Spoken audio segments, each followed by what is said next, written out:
Okay, so here we are, yet another lecture, and this one is about memory. And it just seems like everything that we learn in Psych 1 is so cool that every lecture is better than the next one, but maybe not. At first, when I thought I was going to teach memory, I thought, well, what is there to know, really? But it's just so interesting. And we're going to get into it. There's a lot of just learning what to call things in this lecture, you know, and thinking about the component parts of each process when we're talking about remembering and forgetting. So there's a lot of lists that we're going to encounter in this lecture. But the other thing that's really good about this lecture is that I've got a whole bunch of extra links of interesting things that you can click on and learn more about. Let's get going. So here, if we were together in the class, we would play a memory game together just for fun. You know the card game where you try to you turn them over one at a time and you turn it back over and you try to make a match? Yeah, we would do this online.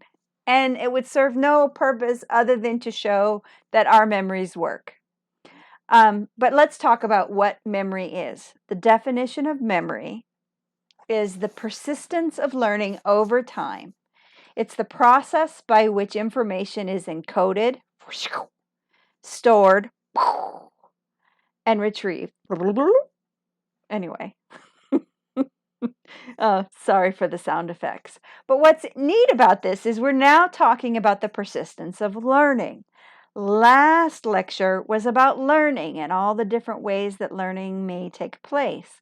Memory is when learning persists, that you've actually got information or knowledge or understanding that's stored somewhere that you can then retrieve.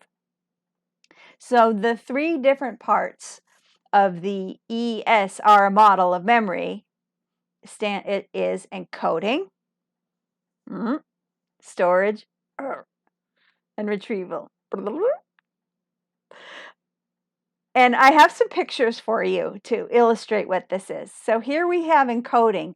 This is like, so here you have a family and they're bringing the boxes into the house. So that's like bringing something in from the outside, bringing it in and encoding it. Storage is finding a place to put it. In this case, I'm giving you a picture of an attic because we're picturing all of these boxes that are stored up in the attic.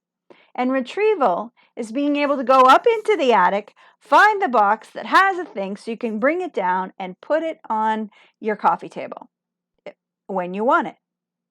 So that's my metaphor, is like a house as the mind and these ins and outs as the ESR model of memory. There's also something to be talked about in terms of the levels of processing. So when we're encoding information, we could have a shallow level of processing, illustrated here by Ron Burgundy, where you're just encoding the appearance of the sound. Okay, that's red. Okay, that's loud. Okay, that's hot. Deep processing is encoding the word and linking it to other similar words or previously learned material. So here we have deep processing. This is symbolized by Walter Cronkite.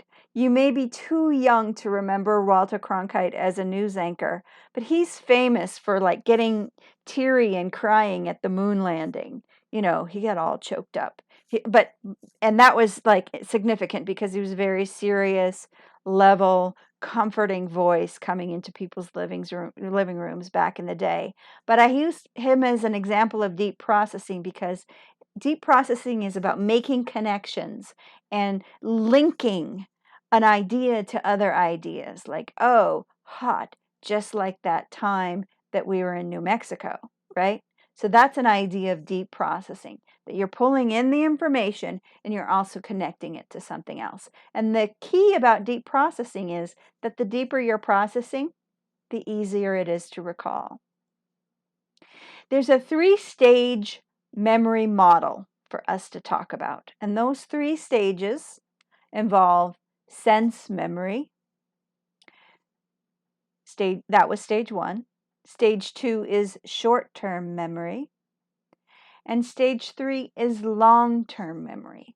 And we're going to talk about each one of these in detail, but I particularly like this graphic in this slide because it tells you the purpose of sense memory is to just hold the sensation.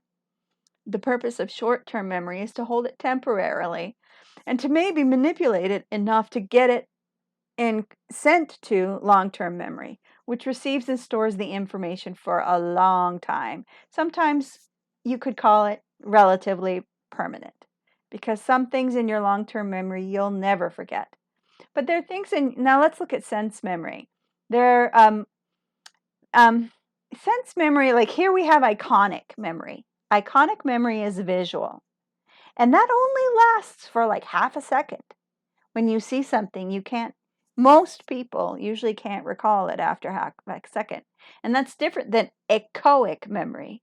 Think echo, sound. Echoic memory is auditory.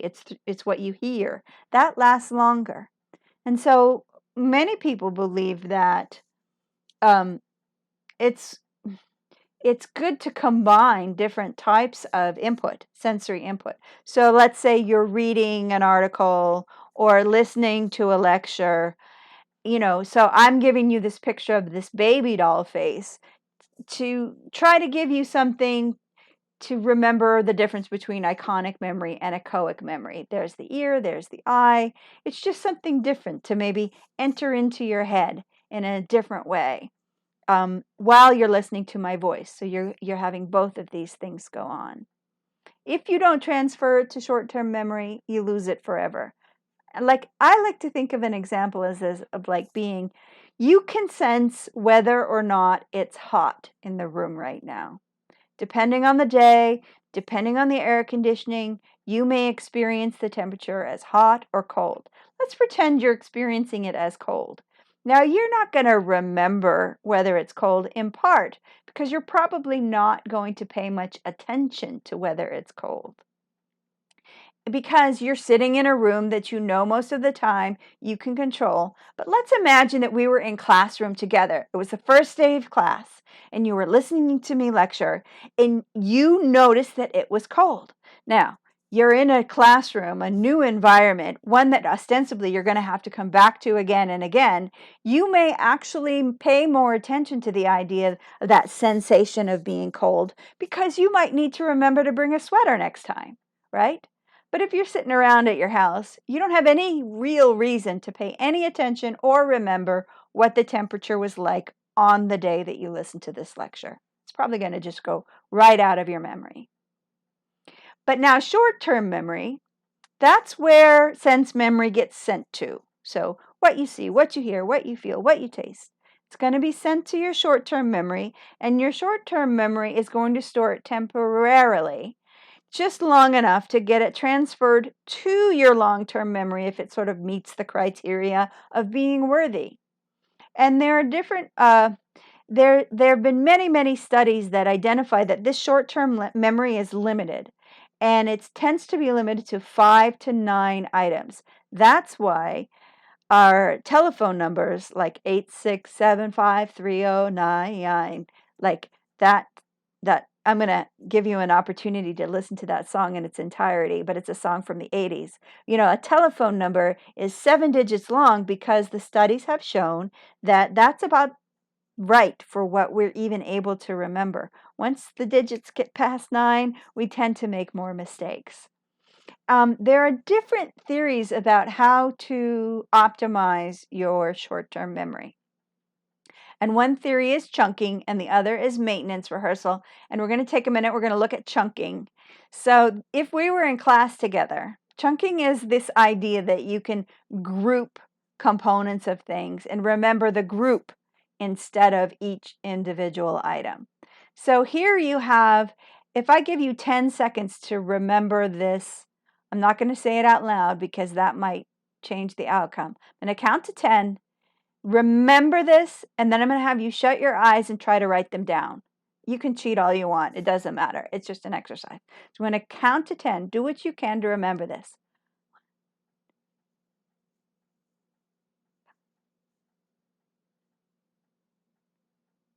Okay, stop. Look away and try to write down as many as you can do. I'll give you 10 seconds.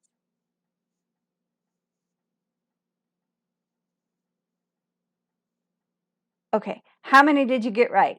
Now, if we were in class together, I would have given half of you this thing to memorize, and I would have given half of you this thing to memorize, and what we would have seen is the half of the class that was able to read this set of letters as X, NBC, PhD, SAT, CBS, X. So what you see is this string of letters is actually pretty easily chunkable into these different units of letters that are easier to remember. So the half of the class that got this to memorized all the letters like no problem. And the half of the class that got this to memorize, the one that I gave you, all kind of struggled a bit to get to remember much of it. Okay. And now for maintenance rehearsal, again, I can't make you listen to this video, but I can invite you to. It's an example from the 80s when I was a girl, let's say, when I was a young person in high school. There was this song, Jenny, I've got your number. And it goes 8675309. And so I could probably go to anybody who went to high school at my time and say, what was Jenny's number? And they would be able to say 8675309 because it's said over and over and over again in the song. It's also a catchy little tune, but it's this idea. Maintenance rehearsal is like saying it over and over and over again to try to remember something. So go and enjoy that video if you care to. The other thing that's important about short-term memory is to realize that when they came up with this model, this 3-stage model, they called it sensory, short-term, and long-term memory.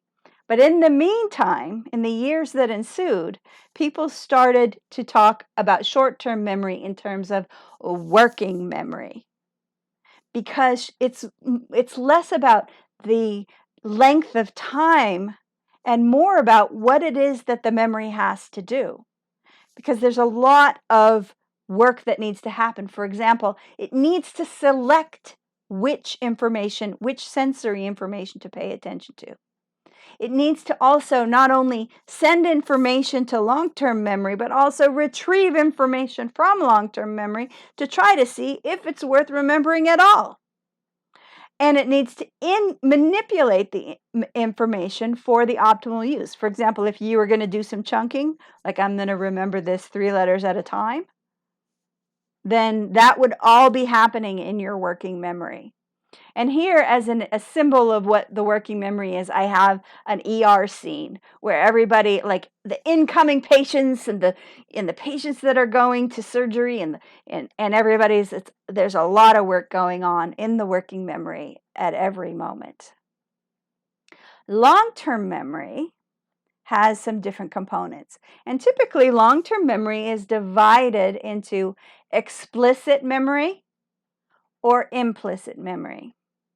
And so explicit memory is that which you can remember consciously. You are aware of it. Implicit memory means you're not aware of it. And there's 2 different types of explicit memory. That's semantic memory. So if you go and you study engineering and you learn about the currents of electricity, you're going to understand the difference between frequency and amplitude of a wave. All of that is semantic. You're just learning the actual things, the facts, the names. Here we have, there are 12 months in a year. A spider has 8 legs. All of that is semantic. You're doing an awful lot of semantic learning in this class. As you go through the reading guides and you answer all these questions, you're engaging in semantic learning. You're remembering that Bandura was associated with self-efficacy. You're remembering that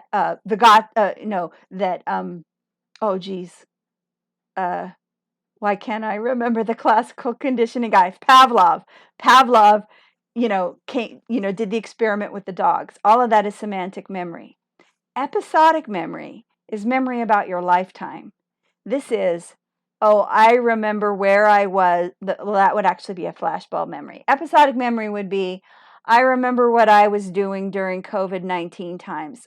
I only showered twice a week and I wore out my favorite sweatpants, or whatever. Like that might be your episodic memory. Or you may remember your graduation or your lack of graduation or your silly Zoom graduation. But they're all episodes in your lifetime. So episodic tends to be personal, lived, and experienced. There are different types of implicit memory.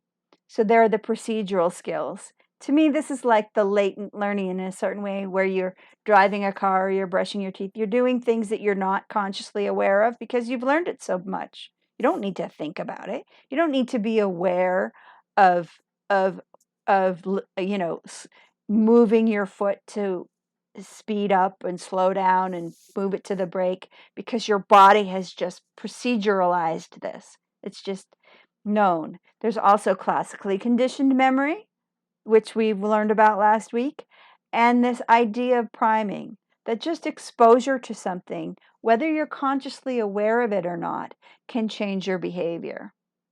And over the course of the rest of this, we will talk more about priming, especially when we talk about emotions and positive emotions, because positive emotions have, especially when they're subconscious and you're not really paying attention to it, it can have an effect on your behavior.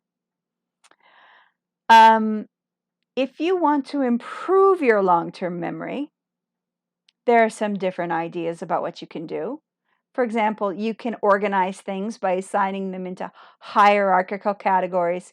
Here I have a closet, the shirt side, the dress side, the pants shelf, as an idea of how you might organize the information. Or you might think of things as there are furry animals and scaly animals, and then start to organize things in that way. There's elaborative rehearsal. What is that? It's different than maintenance rehearsal. Elaborative rehearsal is more related to deep processing. This is where you actually expand, reflect, question, distinguish. What does this remind you of? Hopefully it reminds you of my course, because I'm asking you to reflect, to question, to distinguish between one thing and another thing. And hopefully this is helping you learn some of the semantic memory stuff. And another really important way to do elaborative rehearsal is to link it to yourself. So here I have a picture of a scrapbook where you're going to remember your road trip because you're going to link it to things that are related to you or to your experiences. It's just making the information meaningful. And I've seen a lot of you do that when you share or when you reflect on things in your papers about even like the taste of a tangerine or the taste of a lime. You were connecting it to memories that you may have had when you were little. So now you're really hopefully encoding into your long-term memory information about sensation and perception. Another thing is retrieval cues. Encoding specificity principle means that you can recall things better when the cues around you are similar. And this is pertinent when we're, say, in a classroom. I'll say sometimes people like to go to the room where they're going to take the exam in order to do their studying because they could potentially attach certain memories while looking at the clock, while looking at the lectern, while looking at the door. They can potentially use the cues in the room that they're in to help them recall it later. And this mnemonic devices, there are many different types, but here I have a symbol of a palace. That's the memory palace. That maybe you've heard Sherlock Holmes talk about, where he has an imaginary room and that's where he places certain bits of information so that he can remember it. And he can like walk through the room in his mind to remember things. I've never been able to do that, but I do love palaces. I don't like the idea of palaces, but I like to look at them. Let's put it that way. I don't like the idea of people with that much power and money over everyone else. That's my personal opinion. All right, positive emotions have a nice relationship to memory. And I pulled some of these forward. Good mood improves your working memory, and stress inhibits it. So remember that scene that we just saw of the emergency room, of how your working memory has to do all of this stuff at once. If you're stressed out, remember we studied stress, and your cortisol levels are high and your heartbeat is increasing and you're sweating, your working memory doesn't work as efficiently as if you're in a good mood, relaxed and happy. So another is that your memories are recalled better when they match your current mood. So you remember things based on mood. So if you're laughing really hard, like often if I find myself laughing really hard, I'm going to remember my cousin with whom my whole life I have laughed forever. So um, uh, because the mood will match another memory where I had a mood, and that will send me all the way through all sorts of episodic memory of when we went camping and when we went to the ocean that one time, and all of those will come back. So moods can so this is another thing, is you want to potentially, that could potentially be a tip for studying for tests too, is try to feel good, not only during the exam, but while you're studying for the exam, so your good mood matches. So, and then and I'm going to give you this little. I have this picture of this girl, and what she says to herself is, "Exams are fun. They give me a chance to remember things that are important to me."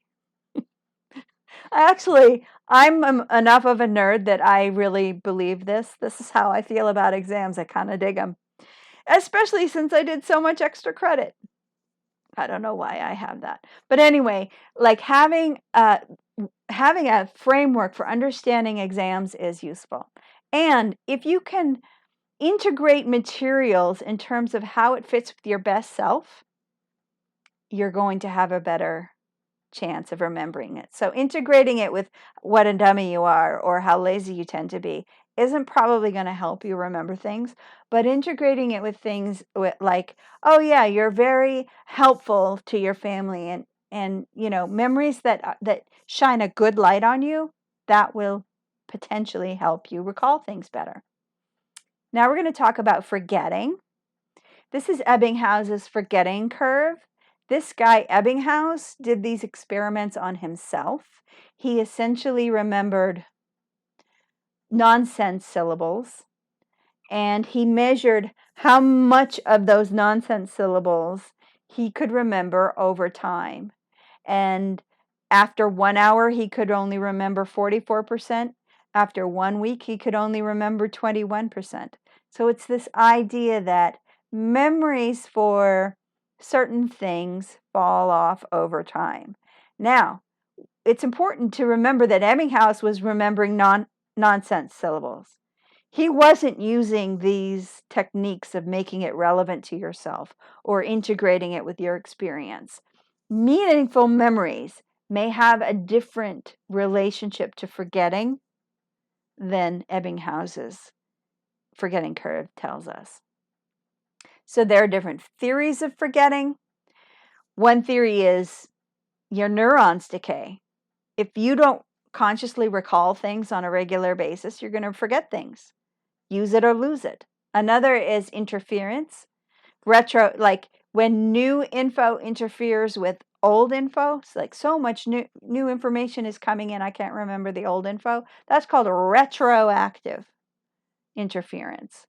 When old info interferes with new info, so you're sitting in class, in psychology class, but really what you're most fascinated by is engineering stuff, and all you can think about are engineering principles, it may prevent you from remembering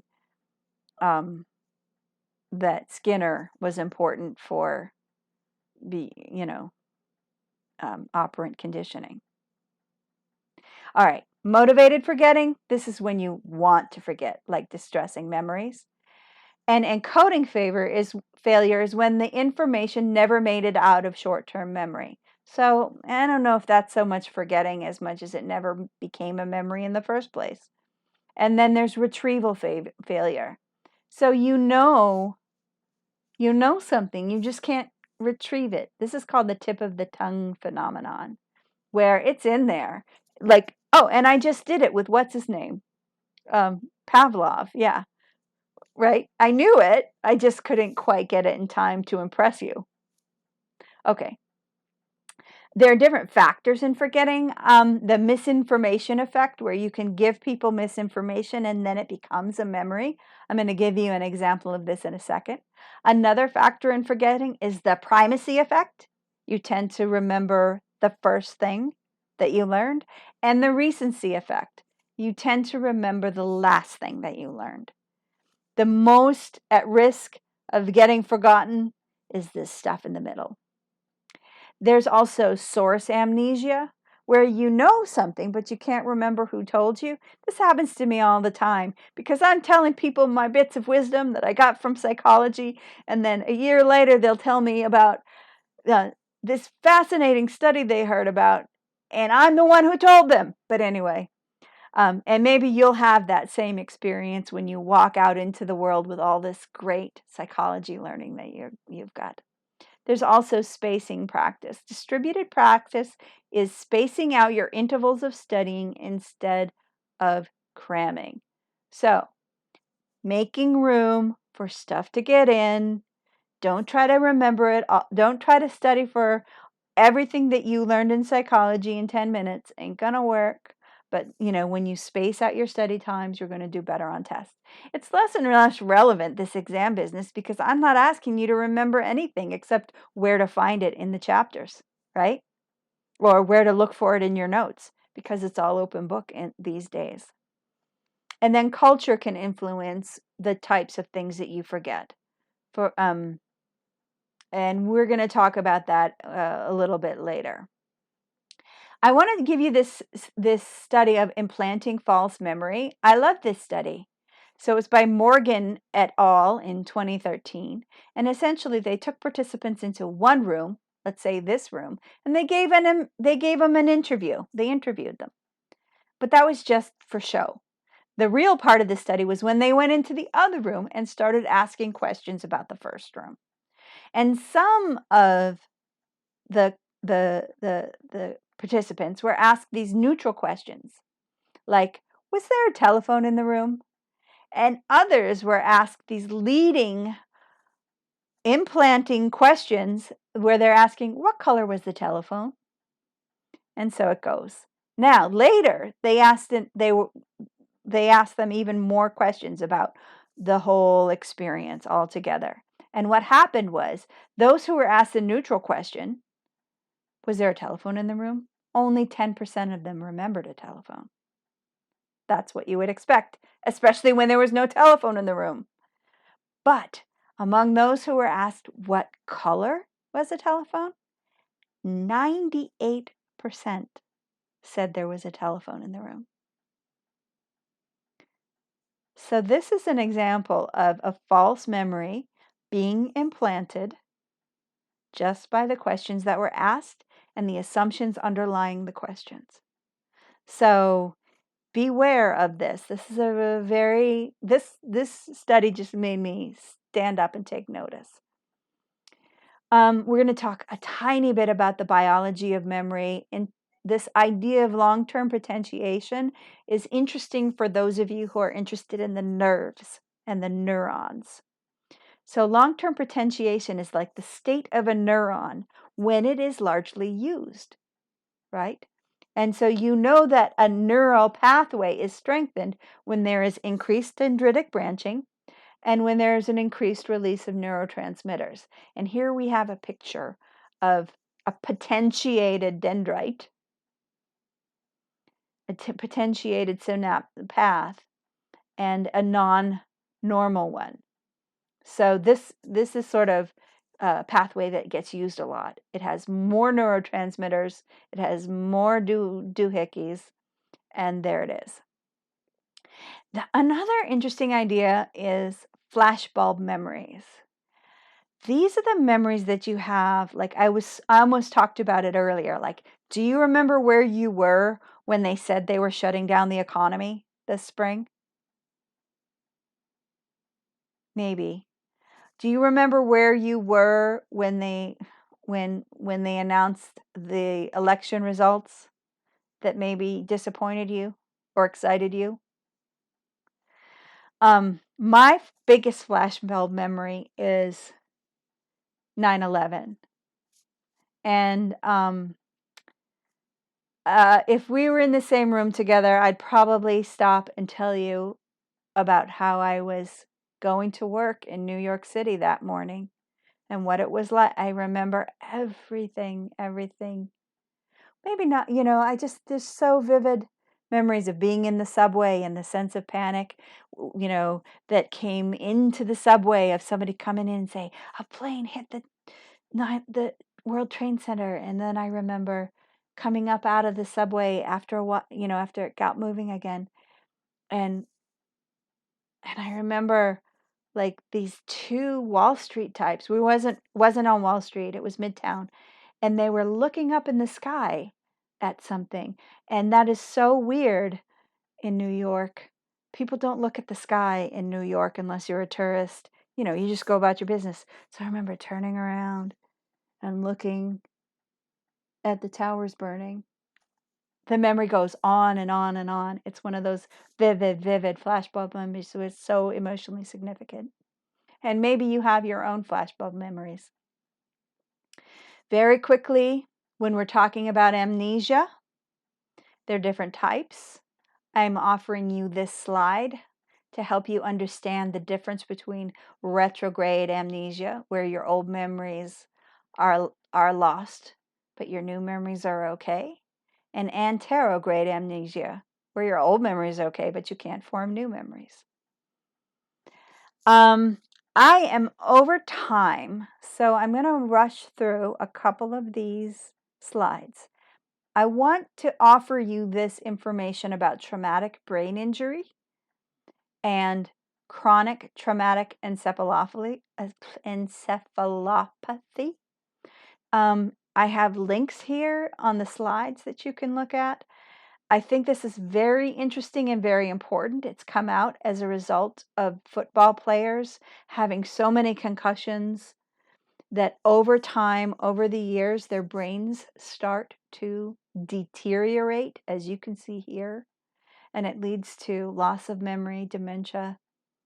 And I also want to point your attention to the fact that one of the key risk factors, it's not just sports, it's also domestic violence. When people get hit repeatedly in the head, it can lead to this type of terrible, terrible trauma disorder. And I'm giving you some links to the story about Hedda Nussbaum. She was one of the first people in the legal system that used a battered wife syndrome defense. And this New York Times article was just a moving interview with Hedda Nussbaum years later. She was involved in the death of a young girl, basically her daughter. And she was, I think, convicted because she didn't protect the daughter. But it was also observed that she was horrifically abused. So if it's worthwhile for you to read about this person because she had an important impact on our cultural understanding about domestic violence. And there's that. Here's a picture of Alzheimer's disease, which is another thing that can go wrong with your brain. This is the PET scan of a normal brain compared to the PET scan with a person with Alzheimer's disease. And these blank areas that aren't working are the areas that are essential for memories. We can talk a little bit more about memory distortions. You'll read about that in the chapter. Very interesting. I won't go into it now. And this little handy list of memory strategies, this is the last slide, where it's strategies for improving your memory. So in the coding process, you can reduce interference, study in places that are quiet, where there's not a lot of other things going on. You can develop deep level processing, get in the habit of connecting it and linking it with things that you already know. And you can start reviewing in the middle. For example, if you want to make sure that you are remembering that hard to remember middle, if you're studying for a chapter, you can start right in the middle of the reading guide, say. We talked about chunking. There's creating hierarchies. One of the key, like if you're doing an exam that you actually have to remember something, one of the best ways to study for the exam is practice questions and self-testing.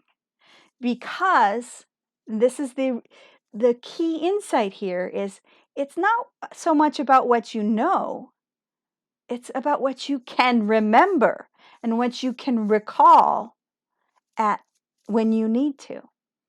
So here's your advice on memory. I hope you enjoy it. You're gonna another good chapter. We're just having so much fun in this course, and I wish you a good week.